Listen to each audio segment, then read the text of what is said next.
Jungle.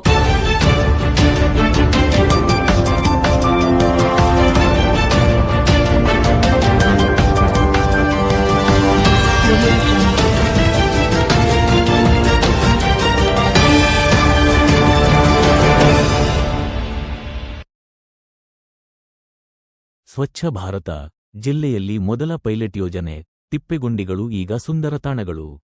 ನಗರಸಭೆಯಲ್ಲಿ ಚುನಾಯಿತ ಪ್ರತಿನಿಧಿಗಳ ಆಡಳಿತ ಅವಧಿ ಮುಗಿದ ಬಳಿಕ ಜಿಲ್ಲಾಧಿಕಾರಿ ಸುರೇಶ ಇಟ್ನಾಳ್ ನಗರಸಭೆಯ ಆಡಳಿತಾಧಿಕಾರಿಯಾಗಿ ಅಧಿಕಾರ ವಹಿಸಿಕೊಂಡ ಬಳಿಕ ನಗರದಲ್ಲಿ ಅಭಿವೃದ್ಧಿಗೆ ವೇಗ ಸಿಕ್ಕಿದೆ.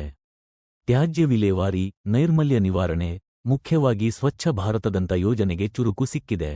ಪೌರಾಯುಕ್ತ ಆರ್. ವಿರೂಪಾಕ್ಷಮೂರ್ತಿ ನೈರ್ಮಲ್ಯ ವಿಭಾಗಕ್ಕೆ ಇತ್ತೀಚೆಗೆ ವರ್ಗಾವಣೆಯಾಗಿ ಬಂದಿರುವ ಸಹಾಯಕ ಕಾರ್ಯಪಾಲಕ ಇಂಜಿನಿಯರ್ ಶರಣಪ್ಪ, ನೈರ್ಮಲ್ಯ ನಿರೀಕ್ಷರಾದ ಶೋಭಾ ನಾಗರಾಜ್ ನೇತೃತ್ವದಲ್ಲಿ ಸ್ವಚ್ಛ ಭಾರತ ಯೋಜನೆಗೆ ವಿಭಿನ್ನ ಸ್ವರೂಪ ನೀಡಲಾಗಿದೆ.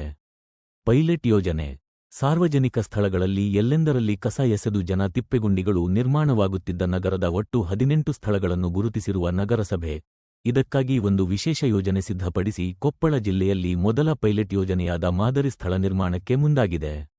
ಸಾರ್ವಜನಿಕರಲ್ಲಿ ಸ್ವಚ್ಛತೆಯ ಬಗ್ಗೆ ಜಾಗೃತಿ ಮೂಡಿಸುವ ವಿಶೇಷ ಕಾರ್ಯಕ್ರಮ ರೂಪಿಸಿರುವ ನಗರಸಭೆಯ ಸಿಬ್ಬಂದಿ ಮನೆಗಳಿಗೆ ತೆರಳಿ ಕಸ ಸಂಗ್ರಹಿಸುವ ವಾಹನಗಳಿಗೆ ಜನ ನೀಡುವ ತ್ಯಾಜ್ಯವನ್ನೇ ಮರುಬಳಕೆ ಮಾಡಿಕೊಳ್ಳುತ್ತಿದ್ದಾರೆ. ತಿಪ್ಪೆಗುಂಡಿಗಳನ್ನು ತೆರವು ಮಾಡಿ ಸ್ವಚ್ಛಗೊಳಿಸಿ ಆಕರ್ಷಕ ಉದ್ಯಾನವನದ ರೀತಿಯಲ್ಲಿ ಬದಲಿಸುತ್ತಿದ್ದಾರೆ.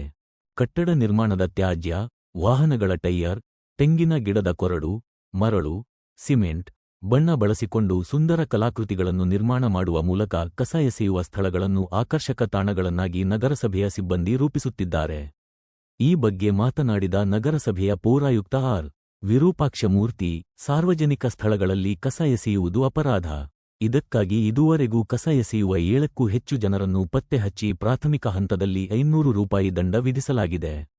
ನಗರದ ಸಾರ್ವಜನಿಕ ಸ್ಥಳಗಳನ್ನು ತಿಪ್ಪೆಗುಂಡಿಗಳನ್ನಾಗಿ ಮಾಡಿರುವ ಒಟ್ಟು 18 ಪಾಯಿಂಟ್ಗಳನ್ನು ನಗರದಲ್ಲಿ ಗುರುತಿಸಲಾಗಿದ್ದು, ಅವು ಎಲ್ಲವನ್ನೂ ಉದ್ಯಾನದ ಮಾದರಿಯಲ್ಲಿ ಆಕರ್ಷಕ ಸಾರ್ವಜನಿಕರಲ್ಲಿ ಸ್ವಚ್ಛತೆಯ ಬಗ್ಗೆ ಜಾಗೃತಿ ಮೂಡಿಸುವ ಕಾರ್ಯಕ್ರಮ ಮಾದರಿ ತಾಣವನ್ನಾಗಿ ಮಾಡಲಾಗುತ್ತಿದೆ. ಮೊದಲ ಹಂತದಲ್ಲಿ ಎಪಿಎಂ ಮೊದಲ ಗೇಟ್, ವಿಆರ್ಎಲ್ ಕಚೇರಿ ಎದುರು, ಬಾಲಕಿಯರ ಸರ್ಕಾರಿ ಕಾಲೆ, ವಾಲ್ಮೀಕಿ ವೃತ್ತ ಹಾಗೂ ಸರೋಜಮ್ಮ ಕಲ್ಯಾಣ ಮಂಟಪದ ಸ್ಥಳದಲ್ಲಿ ಈ ಮಾದರಿ ತಾಣಗಳನ್ನು ರೂಪಿಸಲಾಗುತ್ತಿದೆ ಎಂದರು. ನಗರದಲ್ಲಿ ಮಾನ್ಯ ಸರ್ಕಾರದ ಒಂದು ಆದೇಶದಂತೆ ಸ್ವಚ್ಛ ಭಾರತ್ ಮಿಷನ್ ಯೋಜನೆ ಅಡಿಯಲ್ಲಿ ನಾವು ಈ ಎಲ್ಲ ಐಇಸಿ ಆಕ್ಟಿವಿಟೀಸ್ ಅಂತ ನಾವು ಈ ಕಾರ್ಯಕ್ರಮವನ್ನು ಹಮ್ಮಿಕೊಂಡಿದ್ದೀವಿ. ಎಲ್ಲೆಲ್ಲಿ ಜಾಸ್ತಿ ಗಾರ್ಬೇಜ್ ಬೀಳುತ್ತೆ, ಕಸ ಬೀಳುತ್ತೆ, ರೋಡಿಗೆಲ್ಲ ಬಿಸಾಕ್ತಾರೆ, ಆ ಜನರಿಗೆ ಆ ಥರ ಮಾಡಬಾರ್ದು ಅಂತೇಳಿ ಪೆನಾಲ್ಟಿ ಹಾಕೋ ಒಂದು ಕಾರ್ಯಕ್ರಮ. ಆಮೇಲೆ ಎಲ್ಲಿ ಕಸ ಜಾಸ್ತಿ ಬೀಳುತ್ತೆ ಬ್ಲಾಕ್ ಪಾಯಿಂಟ್ಸ್ ಅಂತೇಳಿ ನಾವು ಗುರುತಿಸಿ ಅದನ್ನು ಸುಮಾರು ಒಂದು 18 ಬ್ಲಾಕ್ ಪಾಯಿಂಟ್ಸ್ ನಾವು ಗುರುತು ಮಾಡಿದ್ದೀವಿ ಸಿಟಿಯಲ್ಲಿ. ಅದರಂತೆ ಈಗ 6ನೇ ಒಂದು ಬ್ಲಾಕ್ ಸ್ಪಾಟ್ನ ನಾವು ಕ್ಲಿಯರ್ ಮಾಡ್ತಾಯಿದ್ದೀವಿ. ಇನ್ನೂ 12 ಬ್ಲಾಕ್ ಸ್ಪಾಟ್ಸ್ ಇದ್ದಾವೆ. ಆ 12 ಬ್ಲಾಕ್ ಸ್ಪಾಟ್ಸು ಡೈಲಿ ಗಾರ್ಬೇಜ್ ಆಗುತ್ತೆ. ಅದರಲ್ಲಿ ಎಲ್ಲ ಡೈಲಿ ನಾವು ಅದನ್ನು ರಿಮೂವ್ ಮಾಡ್ತೀವಿ. ಆದರೂ ಸಹ ಜನರಿಗೆ ಮೋಟಿವೇಟ್ ಮಾಡ್ತಾಯಿದ್ವಿ, ತಂದು ಹಾಕ್ತಾಯಿದ್ದಾರೆ. ಅಲ್ಲೊಂದು CC ಕ್ಯಾಮ್ರಾವನ್ನು ಅಳವಡಿಸೋ ಒಂದು ಕಾರ್ಯಕ್ರಮ ಕೂಡ ನಾವು ಅಲ್ಲಿ ಮಾಡ್ತಾಯಿದ್ದೀವಿ. ಯಾರೇ ತಂದು ಗಾರ್ಬೇಜ್ ಹಾಕಿದ್ರು ಕೂಡ ಒಂದು ಪೆನಾಲ್ಟಿ ಹಾಕಿ ಅವ್ರಿಗೆ ಒಂದು ಗಾರ್ಬೇಜಲ್ಲಿ ಹಾಕ್ತಿದ್ದಂಗೆ ಒಂದು ಕ್ರಮವನ್ನು ನಾವು ಜರುಗಿಸ್ತೀವಿ. ಇದು ನಮ್ಮ ನಗರಸಭೆಯಿಂದ ಪ್ಯೂರ್ಲಿ ನಾವು ನಮ್ಮ ಎಲ್ಲ ಹೆಲ್ತ್ ಡಿಪಾರ್ಟ್ಮೆಂಟ್, ಹೆಲ್ತ್ ಸೆಕ್ಷನ್ ಅವರು, ಎನ್ವೈರ್ಮೆಂಟಲ್ ಇಂಜಿನಿಯರ್, ಹೆಲ್ತ್ ಇನ್ಸ್ಪೆಕ್ಟರ್ ಮತ್ತು ನಮ್ಮ ಕಮ್ಯುನಿಟಿ ಆರ್ಗನೈಸರ್ಸ್ ಏನಿದ್ದಾರೆ, ಮೊಬಿಲೈಸರ್ಸು, ಅವರ ಒಂದು ಸಂಯುಕ್ತ ಆಶ್ರಯದಲ್ಲಿ ಈ ಕಾರ್ಯಕ್ರಮವನ್ನು ನಮ್ಮ ಸಿಟಿಯಲ್ಲಿ ಎಲ್ಲ ಸುಮಾರು 18 ಬ್ಲಾಕ್ ಪಾಯಿಂಟ್ಸ್ನ ನಾವು ಕ್ಲಿಯರ್ ಮಾಡೋ ಒಂದು ಕಾರ್ಯಕ್ರಮ ಹಮ್ಮಿಕೊಂಡಿದ್ದೀವಿ. ಸುಮಾರು ನಾವು ಒಂದು 7 ಕಡೆ ದಂಡ ಹಾಕಿದ್ದೀವಿ. ಎಲ್ಲೆಲ್ಲಿ ಅಂದರೆ ನಮ್ಮ ಚಂದ್ರಹಾಸ್ ಟಾಕೀಸ್ ಹತ್ರ ನಾವು ಹಾಕಿದ್ದೀವಿ. ಅದೇ ರೀತಿಯಾಗಿ ಜುಲೈ ನಗರದಲ್ಲಿ ಹಾಕಿದ್ದೀವಿ, APMC ಹತ್ರ ಹಾಕಿದ್ದೀವಿ. ಈ ಥರ ಬೇರೆ ಬೇರೆ ಕಡೆ ಒಂದು 7 ಕಡೆ ನಾವು ದಂಡವನ್ನು ನಾವು ಹಾಕಿದ್ದೀವಿ. ಯಾರು ಹಾಕ್ತಾರೆ ಇಮಿಡಿಯೇಟಾಗಿ 500 ರೂಪಾಯಿ ದಂಡವನ್ನು ನಾವು ಅವ್ರಿಗೆ ಇದು ಮಾಡ್ತಾಯಿದ್ದೀವಿ, ಫೈನ್ ಹಾಕ್ತಾಯಿದ್ದೀವಿ.